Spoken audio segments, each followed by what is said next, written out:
Hello all, இன்றைக்கி என்னோட all time ஃபேவரட்டான ஸ்வீட் ரெசிபி தான் பார்க்க போகிறோம். எனக்கு ரொம்ப பிடிச்சது ஸ்வீட்லேயே பார்த்தீங்கன்னா பால்கோ தான். இன்றைக்கி அதுதான் ரெடி பண்ண போகிறோம். ஒரு 1/2 லிட்டர் பாலர் வந்து நான் தண்ணி ஊற்றாமல் நல்லா காய்ச்சிக்கிறேன். அடிகனமான பாத்திரம் எடுத்துக்கோங்க.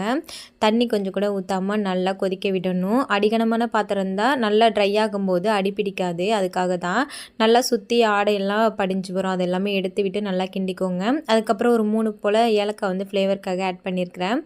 அதுக்கப்புறம் தேவையான அளவுக்கு சர்க்கரை, ஒரு 2 ஸ்பூன் அளவுக்கு பால் பவுடர் ஆட் பண்ணியிருக்கிறேன். அது எல்லாமே பார்த்திங்கன்னா நல்லா திக்காகணும் அப்படின்னு தான் ஆட் பண்ணேன். ஸோ நல்லா ட்ரை ஆகிற வரைக்கும் கிண்டி கொடுத்துட்டே இருங்க. இது செய்கிறதுக்கு முக்கியமாக வந்து பொறுமை தான் நமக்கு முக்கியம். ஏன்னா ரொம்ப நேரம் ஆகும் பால் கொதித்து நல்லா சுண்டி வரத்துக்கு. லாஸ்ட்டாக ட்ரை ஆனதுக்கப்புறம் ஒரு 3 ஸ்பூன் அளவுக்கு நெய் ஆட் பண்ணிங்கன்னா சூப்பராக இருக்கும். கண்டிப்பாக ட்ரை பண்ணி பாருங்கள். என்னுடைய ஃபேவரட் ஸ்வீட் ரெசிபின்னு பார்த்தீங்கன்னா பால்கோ தான். ஸோ உங்களுக்கு என்ன ஸ்வீட் ரெசிபி பிடிக்குங்கிறத மறந்துடாமல் கமெண்ட்டில் ஷேர் பண்ணுங்கள். இந்த வீடியோ பிடிச்சிருந்தா லைக் பண்ணி, நம்ம சேனலுக்கு இப்போ தான் ஃபஸ்ட் டைம் பார்க்குறீங்கன்னா மறக்காமல் சப்ஸ்கிரைப் பண்ணி வச்சுக்கோங்க. நாளைக்கான வீடியோவில் பார்க்கலாம்.